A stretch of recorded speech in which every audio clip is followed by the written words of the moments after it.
Krishnamurti, in dialogue with Dr. Alan W. Anderson. J. Krishnamurti was born in South India and educated in England. For the past 40 years, he has been speaking in the United States, Europe, India, Australia, and other parts of the world. From the outset of his life's work, he repudiated all connections with organized religions and ideologies and said that his only concern was to set men absolutely, unconditionally free. He is the author of many books, among them The Awakening of Intelligence, The Urgency of Change, Freedom from the Known, and The Flight of the Eagle. This is one of a series of dialogues between Krishnamurti and Dr. Alan W. Anderson, who is professor of religious studies at San Diego State University, where he teaches Indian and Chinese scriptures and the oracular tradition. Dr. Anderson, a published poet, received his degree from Columbia University and the Union Theological Seminary. He has been honored with a Distinguished Teaching Award from the California State Universities. Mr. Krishnamurti, just at the point where we left last time in our conversation, we had raised the question of the distinction between the notion that I must be responsible for my action and just being responsible. That's it. I was sitting here thinking to myself, oh, why can't we go on? So perhaps we could start at that point. Would that be agreeable? Sir, there is a very definite distinction between responsible for and being responsible. If being responsible for implies a direction, a directed will, but the feeling of responsibility implies responsibility for everything, not in a direction, in any one particular direction. Responsible for education, responsible for politics, responsible the way I live, responsible for my behavior. It's a total feeling of complete responsibility, which is the ground in which action takes place.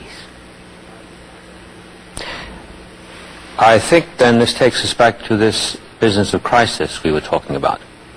If the crisis is continuous, then it's misleading to say I'm responsible for my action because I've put the thing out there again, and it becomes an occasion for my confusing what is at hand that requires to be done and the concept of this notion of my action, because I am my action. Yeah, that's it. I am it. That means I am feeling of responsibility expresses itself politically, religiously, educationally, in business, in the whole of life, responsible for the total behavior. Not in a particular direction. I think there is a great deal of difference. When one says I am responsible for my action, that means you are responsible for your action according to the idea that you have preconceived about action. Exactly, yes. People sometimes will say that the child is free because it's not responsible. Oh, child is you can't take a child. No, of course not. But I think sometimes when we say this, we have this nostalgia for the past, as though our freedom would be freedom from constraint. Whereas if one is his action genuinely, there absolutely, is no restraint. There isn't any restraint at all. Not at all. Right. Look, if one is has this total feeling of responsibility, then what is your responsibility with regard to your children? That means education. Are you educating them to bring about a mind that conforms to the pattern which the society has established? Which means you accept the immorality of the society that is. If you feel totally responsible, you are responsible from the moment it's born till the moment it dies. The right kind of education, not the education of making the child conform,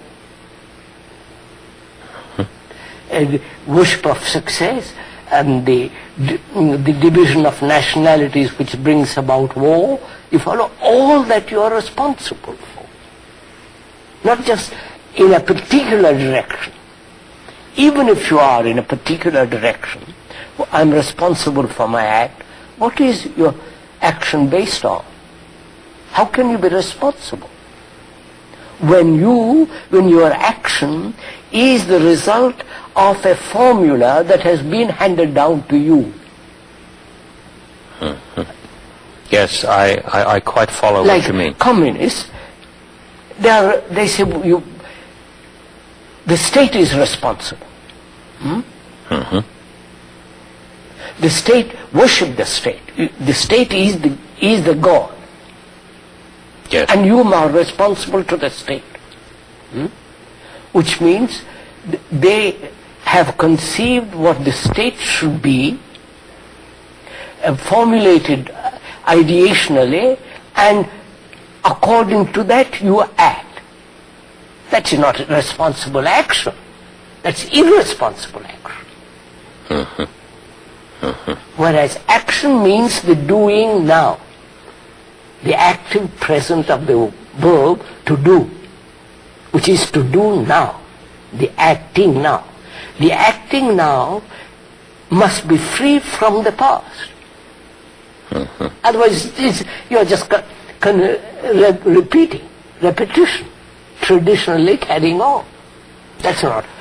I'm reminded of something in the I Ching that I think is a reflection of this principle that you pointed to. I don't mean principle in the abstract. If I'm quoting it correctly from one of the standard translations, it goes like this: the superior man, by which it means the free man, not hierarchically structured, does not let his thoughts go beyond his situation, which would mean that he simply would be present as he is, not being responsible to something out there that's going to tell him how to be responsible or what he should do. But upon the instant that he is always responsible. His thoughts, he simply does not let his thoughts go beyond his situation. That goes back to that word negation. Because if he won't let his thoughts go beyond his situation, he's negated the possibility for their doing so. Yes. Hasn't he? Correct. Yes. Oh, yes, I see that. The reason that I'm referring to these other quotations is because if what you're saying is true, and if what they say is true,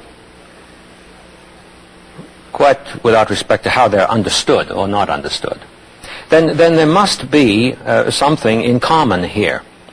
And I realize that your emphasis is practical, eminently practical, upon the act. But it does seem to me to be of great value if one could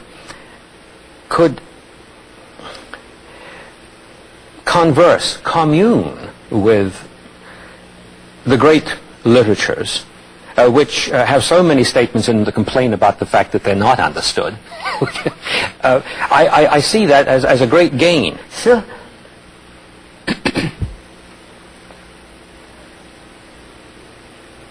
I have not read any books.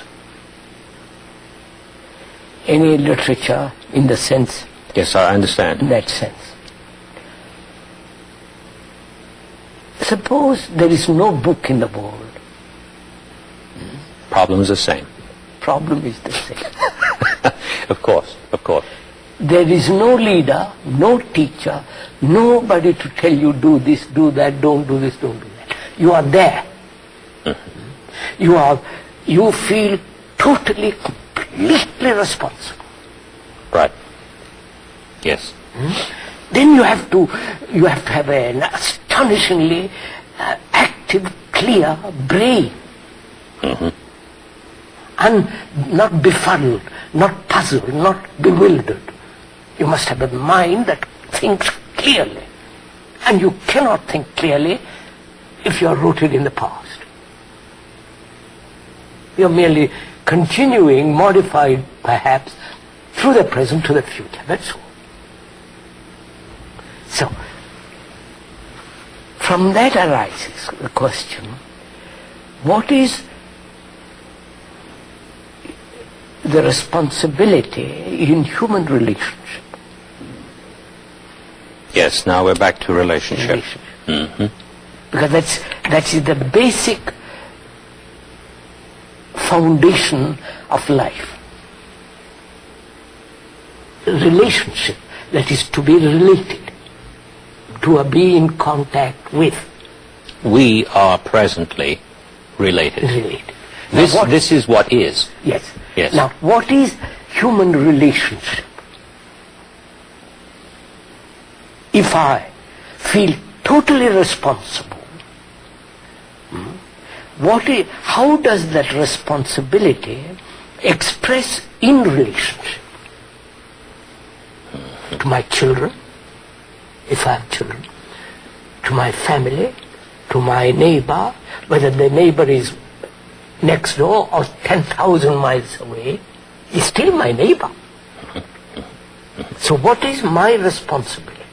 What is the responsibility of a man who feels totally, completely involved in this feeling of being a light to himself and totally responsible? I think this is a question, sir, that has to be investigated. Yes, I'm. You know what I'm thinking? I'm thinking that only a person responsible, as you have said it, can make what we call in our tongue a clean decision.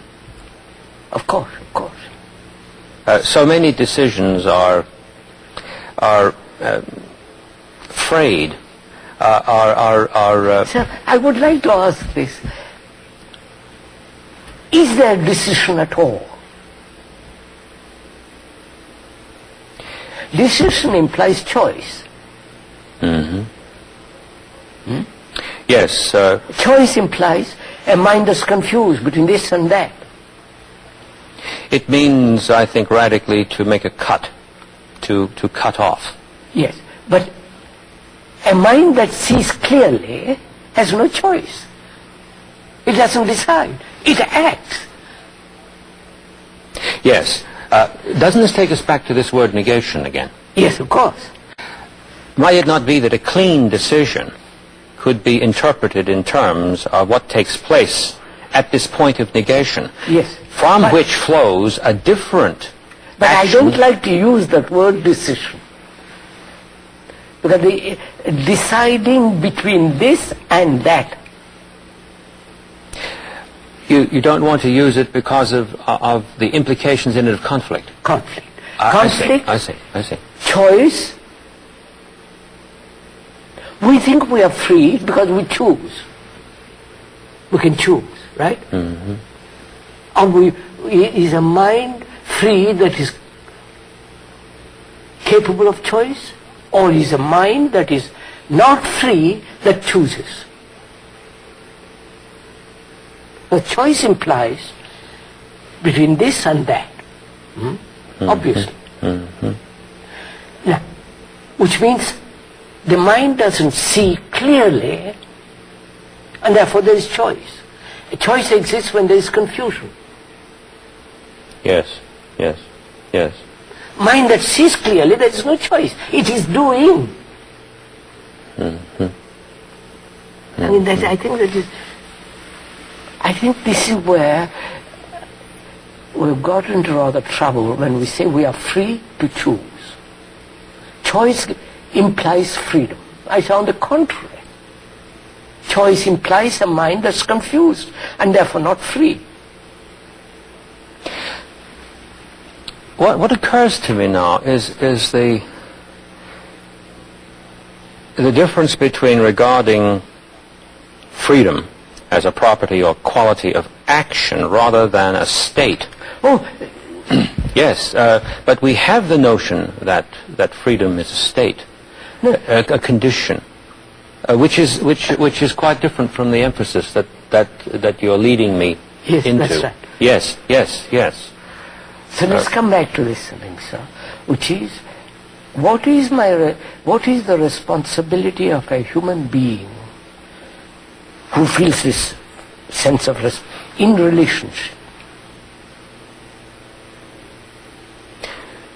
Because relationship is life. Relationship is the foundation of existence. Relationship is absolutely necessary. Otherwise you can't exist. Relationship means cooperation. Everything is involved in that one word. Relation means love and generosity and all that's implied. Now, what is a human responsibility in relationship? If we were genuinely and completely sharing, then responsibility would be present fully, yes, would it not? But how does it express itself in relationship? Not only between you and me now, but between man and woman, between my neighbor, between relationships, to everything, to nature. What's my relationship to nature? Would I go and kill the baby seals? No, no. Would I go and destroy human beings, calling them enemies? Would I destroy nature, everything, which man is doing now? He is destroying the earth, the air, the sea, everything. Because he feels totally irresponsible. He sees what is out there as something to operate on. Yes, which is, he kills the baby seal, which I saw the other day in a film. It's the appalling thing. And a Christian, they call themselves Christians, go and killing a little thing. For somebody's, for some lady who put on the fur.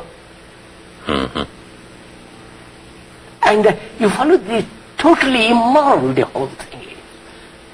So, to come back, I say, how does this responsibility show itself in my life? I'm married. I'm not, but suppose I'm married. What is my responsibility? Am I related to my wife? The record doesn't seem very good. No, not only record, actuality. Am I related to my wife? Right. Or am I related to my wife according to the image I have built about her? And I am responsible for that image. You follow, sir? Yes, because my input has been continuous with respect to that image. So, I have no relationship with my wife if I have an image about her. Or if I have an image about myself when I want to be successful and all the rest of that business. Since we were talking about now, being now, there's a point of contact, I take it, between what you're saying and the phrase that you used in one of our earlier conversations, the betrayal of the present. Absolutely. Yes. If one... You see, that is the whole point, sir. If I am related to you,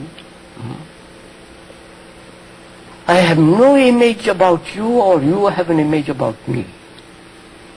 Then we have a relationship. Mm-hmm. We have no relationship if I have an image about myself or about you. Our images have a relationship.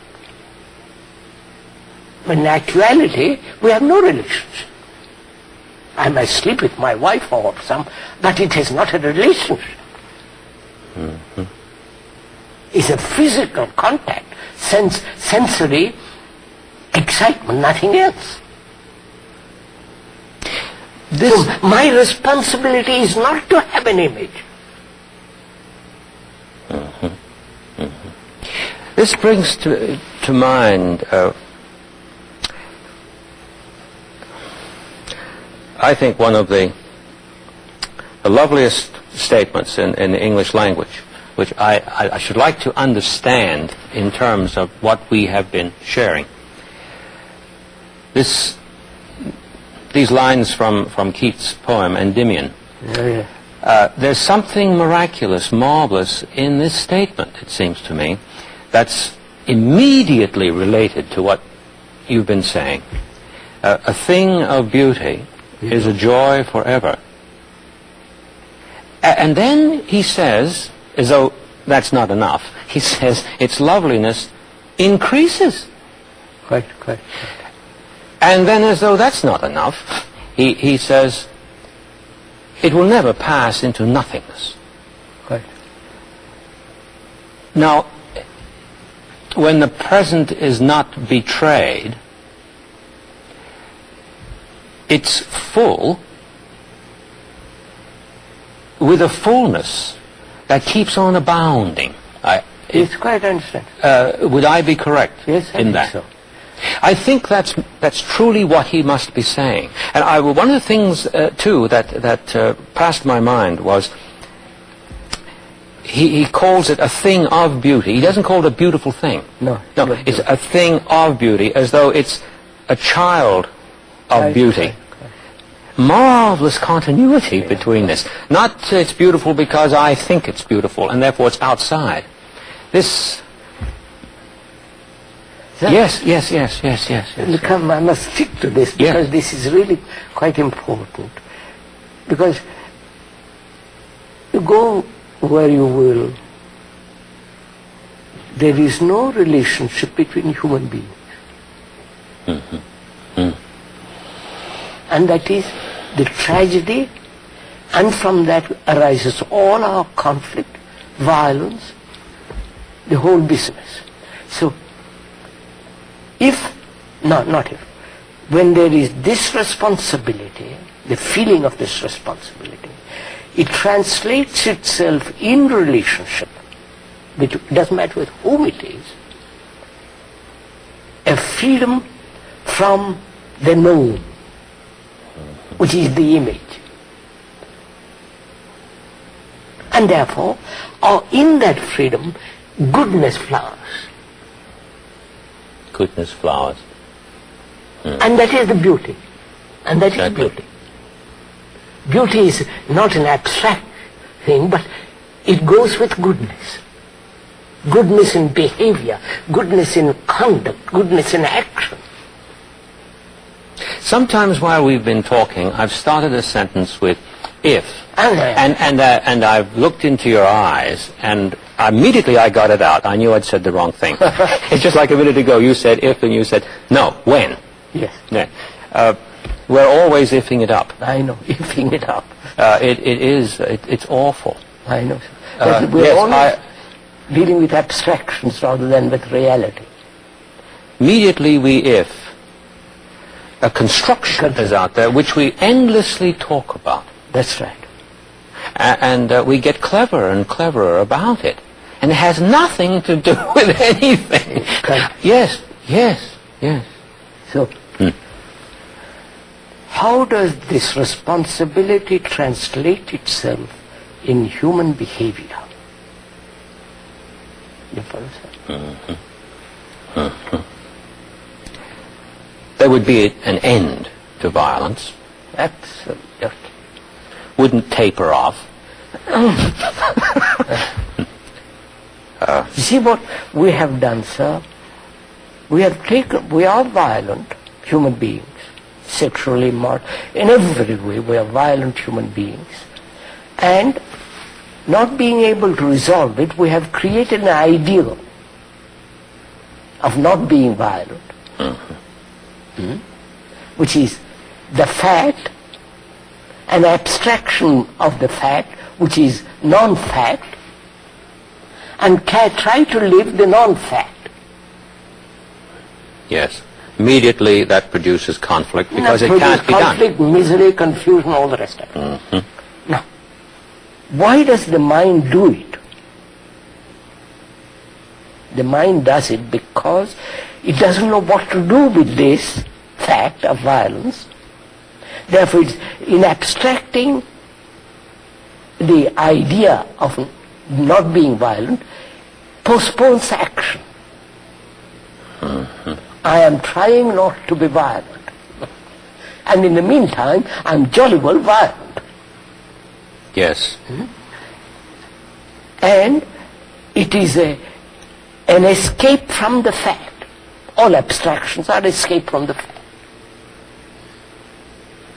So, the mind does it because it is incapable of dealing with the fact, or it doesn't want to deal with the fact, or it is lazy and say, well, I'll try and do it some other day.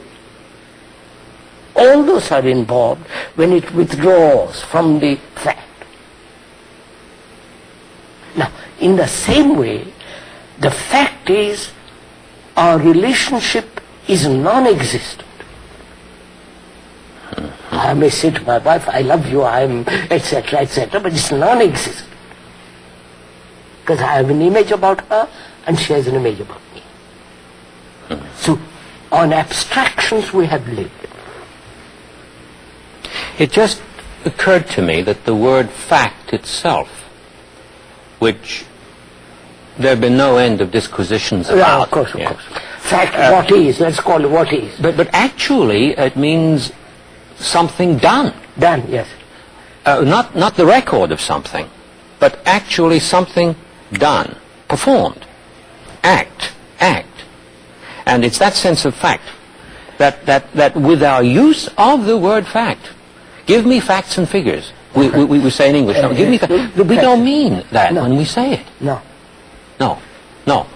If one probably wouldn't need facts and figures in that abstract sense. So she said, yes, I reveals follow. a tremendous lot. I follow. When you feel responsible for education of your children. Not only your children. Are you educating them to conform to a society? Are you educating them to merely acquire a job? Are you educating them to the continuity of what has been? Are you educating them to live in abstractions, as we are doing now? So what is your responsibility as a father, mother, doesn't matter who you are, responsible in an education, for the education of a human being?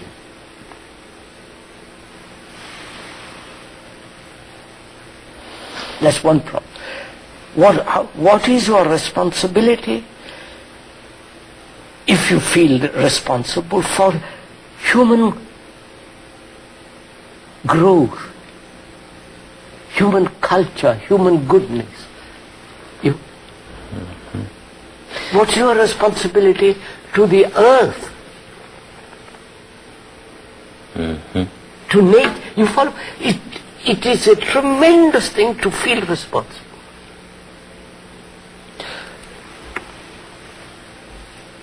This just came to mind, which I must ask you about. The word negation in the book that we looked at earlier, which is continuous with what we're saying, I think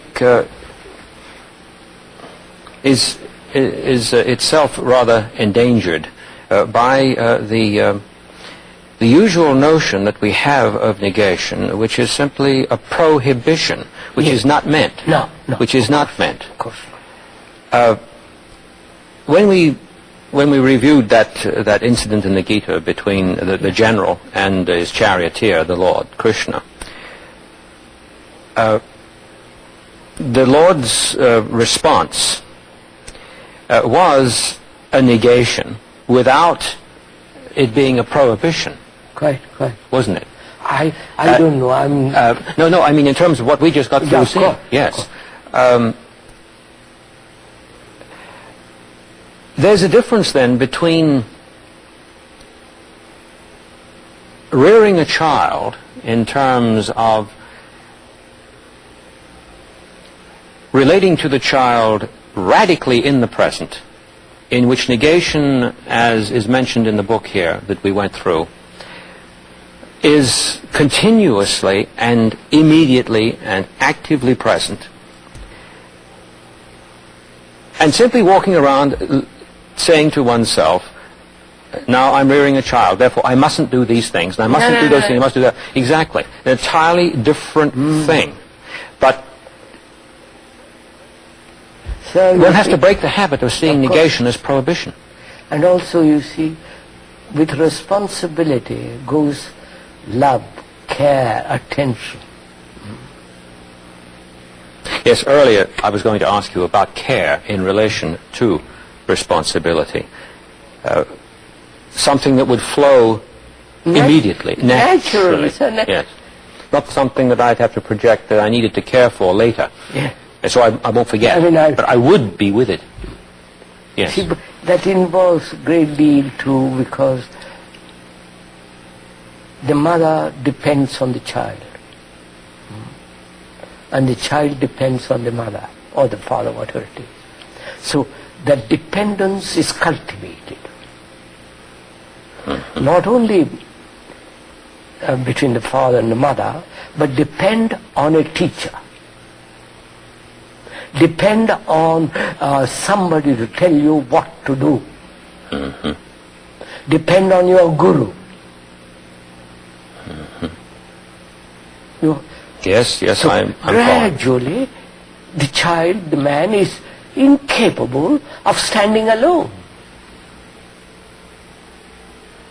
And therefore he says, I must depend on my wife for my comfort, for my sex, for my this or that and the other thing. I'm lost without her. And I'm lost without my guru, without my teacher. It becomes so ridiculous. So when the feeling of responsibility exists, all this disappears. You are responsible for your behavior, for the way you bring up your children, for the way you treat a dog, a neighbor, the nature. Everything is in your hands. Therefore, you have to become astonishingly careful what you do. Careful, not I must not do this and I must do that. Care. That means affection, that means consideration, diligence. All that goes with responsibility, which present society totally denies. When we begin to discuss the various gurus that are imported in this country, that's what they are doing, creating such mischief, making those people unfortunate, thoughtless people who want excitement, join them, do all kinds of ridiculous, nonsensical things.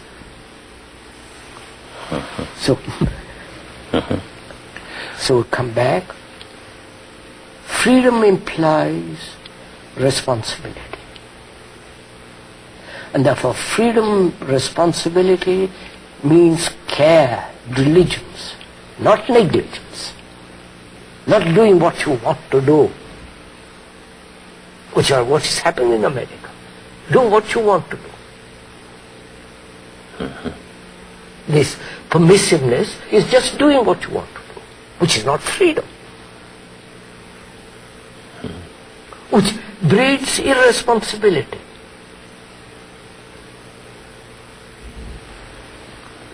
And I met the other day in Delhi, New Delhi, a girl, and she's become a Tibetan. You follow, sir? Yes. Born in America, being a Christian, brought up all that, throws all that aside, becomes a Tibetan, which is the same thing in different words. Yes, as a Tibetan coming over here and doing it. It's all ridiculous. Yeah. And I've known her some years. I said, where is your child? Was sick. Oh, she said, I've left him with other liberated Tibetans. I said, at 6, you are the mother? She said, yes, he's in very good hands. I come back next year and I ask, where is your child? Oh, he has become a Tibetan monk who is 7. He's 7 years old and has become a Tibetan monk. You understand, sir? Oh, yes, I do. The irresponsibility of it. Because the mother feels they know better than I do. I am Tibetan, and the lamas will help me to become that. It puts a rather sinister cast on that biblical statement, train up a child in the way he should go, and when he is old he will not depart from it. There's a sinister note in that, isn't there? Absolutely. So this is going on in the world all the time. And a man who is really serious negates that, because he understands the implications, the inwardness of all that. So he has to deny it. It isn't a question of will or choice. He says that's too silly, too absurd. So freedom means responsibility and infinite care. The phrase that you just spoke, infinite care, Yes, sir. it would be totally impossible to what we mean by a finite being, unless the finite being did not betray the present. With not betraying the present, it's a negative again. It's a negation again. With not betraying the present, which is not to say what will happen if it's not done. Right. The word present, the now, is rather difficult. Oh, yes. Philosophers love to call it the specious And present. I don't know what philosophers say. I don't want to enter into all that speculative thinking. But the fact, what is the now? What is the act of now, the present? To understand the present, I must understand the past. Not history, I don't mean that. No. Understand myself as the past. I am the past. In terms of what we said earlier about knowledge. Yeah, I am that. Yes. Therefore, I must understand the present, the past, which is me. The me is the known. The me is not the unknown. I can imagine it's the unknown, but the fact is, the what is the known. That's me. I must understand myself. If I don't, the now is merely a continuation in modified form of the past. Therefore, it's not the now, not the present. Therefore, the me is the tradition, the knowledge, in all the complicated maneuvers, cunning, of all that, the despairs, the anxieties, the desire for success, fear, pleasure, all that is me. Since we're still involved in our discussion about relationship here, might we return a moment to where we were with respect to education? Yes, sir. And relationship.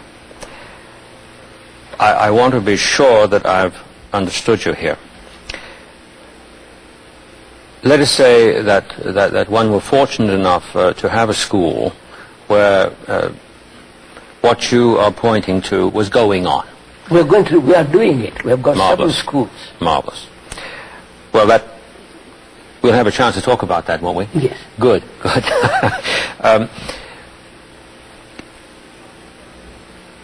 If I'm current here, it would seem that if the teacher is totally present to the child, the child will feel this. The child won't have to be instructed in what this means then. Sir, that means is that right? Yes, but one has to find out what is the relationship of the teacher to the student. Yes. Yes, I quite see that. What is the relation? Is he merely an informer in giving information to the child? Any machine can do that. Oh yes, the library is filled with it. And any machine can. Or what is his relationship? Does he put himself on a pedestal up there and the student down there? Or is the relationship between the teacher and the student, is it a relationship in which there is learning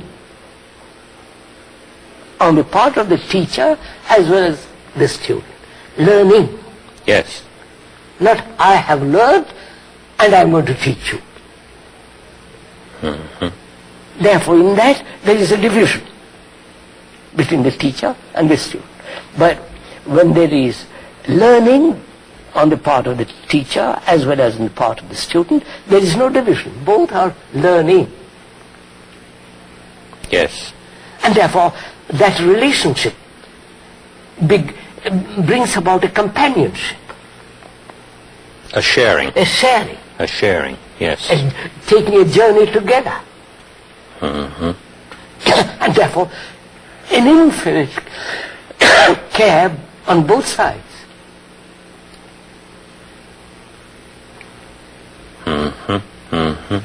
So it means, how is the teacher to teach mathematics or whatever it is to the student, and yet teach it in such a way that you awaken the intelligence in the child, not about mathematics.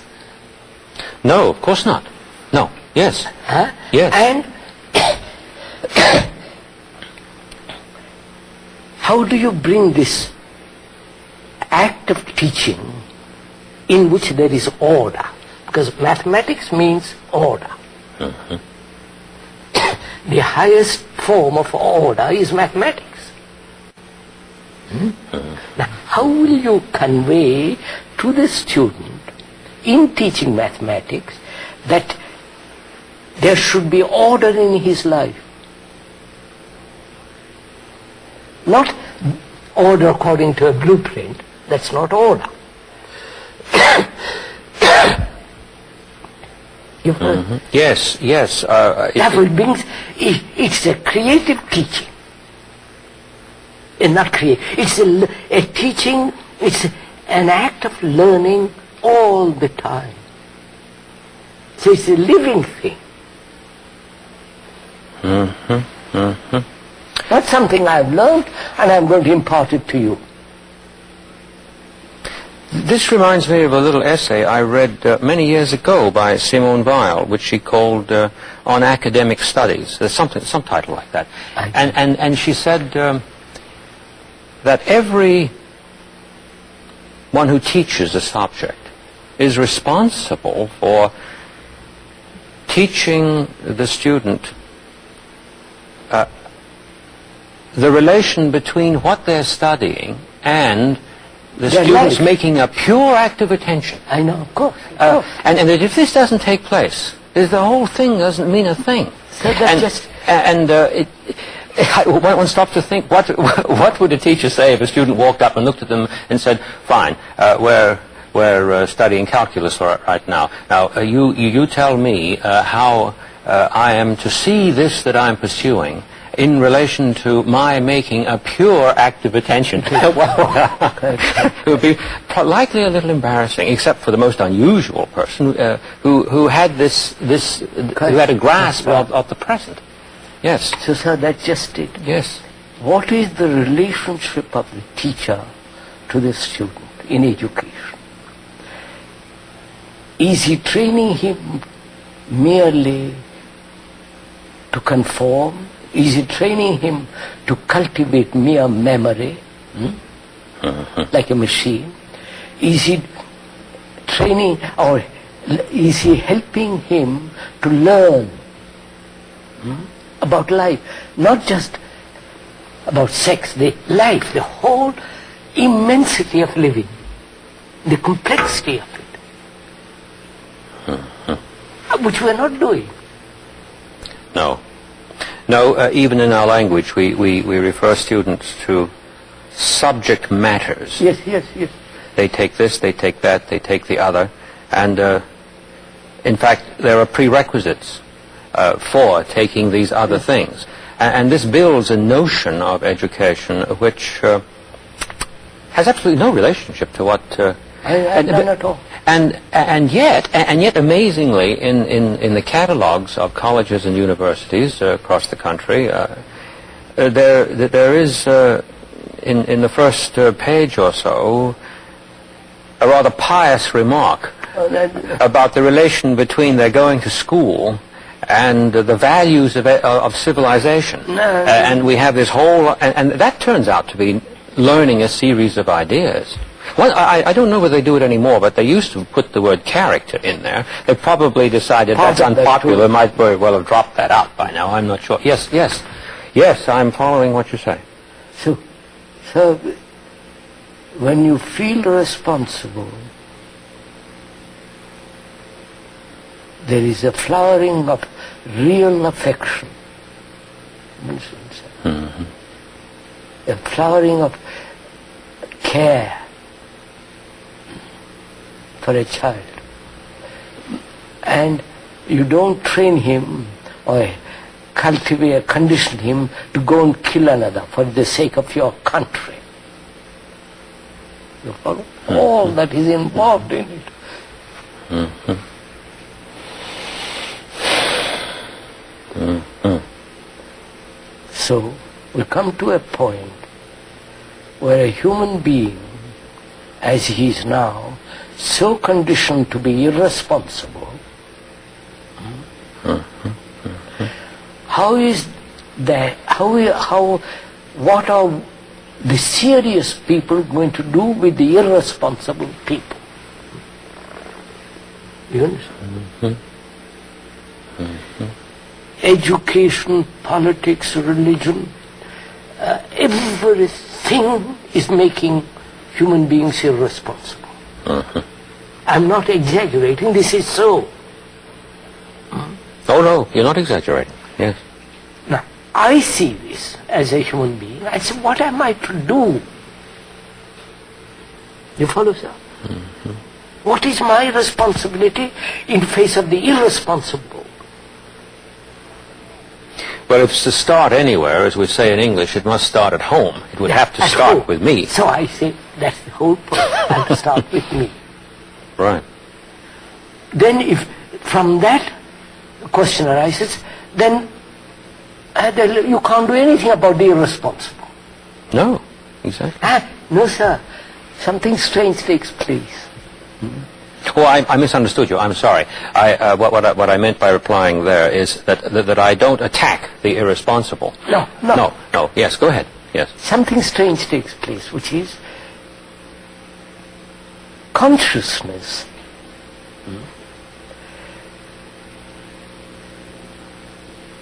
the irresponsible consciousness is one thing, Yes. and the consciousness of responsibility is another. Now, when the human being is totally responsible, that responsibility unconsciously enters into the irresponsible mind. I don't know if I'm conveying anything. Yes, no, go ahead. So, look, I'm irresponsible. Suppose I'm irresponsible. You are responsible. You can't do anything consciously with me. But the more you actively operate on me, I resist. That's right. That's right. That's what I meant by no attacking. Attacking. I react violently to you. I build wall against you. I hurt you. I do all kinds of things. But you see that you cannot do anything consciously, actively. Let's put it that way. Designedly. Designedly. Planned. Which is what they're all trying to do. But if you can talk to me, to my unconscious, because the unconscious is much more active, Oh, yes. much more alert, much more sees the danger, much quicker than the conscious. So it's much more sensitive. So if you can talk to me, to the unconscious, that operates. So you don't actively, designedly attack the irresponsible. They have done it. And they have made a mess of it. Oh, yes, it compounds, complicates the thing further. Whereas if you talk to him, you talk to me, but your whole inward intention is to show how irresponsible I am. What is responsibility mean? You follow? You care. In other words, you care for me. Yes, yes. I was chuckling because the complete and total opposite crossed my mind, and it just seemed so absolutely absurd. Yes. No. I'm. You care for me I do. because I am irresponsible.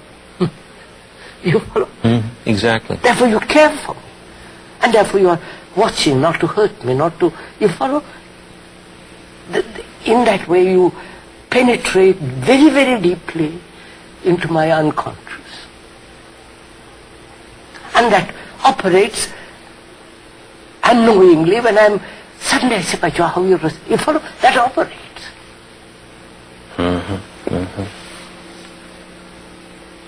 I have seen this, sir, in operation, because I've talked for 50 years, unfortunately or fortunately, to large audiences. Tremendous resistance to anything new. Yes. Say, if I say, don't read sacred books, which I say all the time, because you are just conforming. Obey. You're not living, you're living according to some book that you have read. Immediately there is resistance. Who are you to tell us? Not to do something. Not to do this or to do that. So I say, all right. See, I go on pointing out. I'm not trying to change them. I'm not doing propaganda. Because I don't believe in propaganda. It's a lie. So I say, look what you do when you are irresponsible. You are destroying your children. You send them to war. To be killed and to be maimed and to kill and to maim. Is that act of love? Is that affection? Is that care? Why do you do it? And I go into it. They get bewildered. They don't know what to do. So it begins to slowly seep in. Well, at first, it's such a shock. It sounds positively subversive to some. Oh, absolutely. Yes. Absolutely subversive. Of course. Yes. But... So we enter into now something, which is my relationship to another when there is total responsibility in which freedom and care go together, I do not, the mind has no image in relationship at all. Because the image is the division. Where there is care, there is no imagination, no image. This would lead us into what perhaps later we could pursue, love. Oh, that's a tremendous thing. Yes, yes. We have to go. Could we lay a little few words before that? I don't know necessarily that next time we would do that, but it would come naturally. Yeah. I've been listening to what you've been saying, and it's occurred to me that if one is responsible and care is continuous with that, one would not fear. One could not fear. Yes, sir. Not would not. Could not. Could capable. not fear. No, but you see, that means really one must understand fear. One must understand fear. And Yes. also the pursuit of pleasure. Those two go together. They're not two separate things. What I've learned here in our discussion is that what it is, if I followed you correctly, that we should turn ourselves toward understanding is not what are called values. Oh no. We don't understand love. We understand all those things which we catch ourselves into, Which that are not. militate against any possibility whatsoever. This is what's so hard to hear, that to be told that there just is no possibility. Yes, sir. This produces immense terror. Do you think next time when we converse together, we could begin at that point where we could discuss fear? Oh yes. Good. But sir, Good. before we enter fear, there is something which we should discuss very carefully. What is order in freedom? Fine. Fine. Yes. Yes.